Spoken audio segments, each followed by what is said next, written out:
В Туркестанской области задержали двоих мужчин за вымогательство. В департамент полиции с заявлением обратился потерпевший. Он объяснил, что к нему на работу приехали на автомобиле и, угрожая ему расправой, требовали деньги. Но потерпевшему удалось выбежать на дорогу и позвать на помощь. Возбуждено уголовное дело, подозреваемые установлены.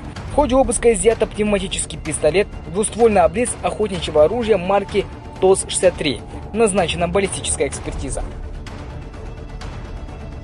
В ходе проверки установлена личность одного из мужчин, уроженца Туркестанской области, состоящий на учете как приверженец ДРТ. По данному факту начато досудебное расследование по статье 194 части 2 и 287 части 3 Уголовного кодекса Республики Казахстан.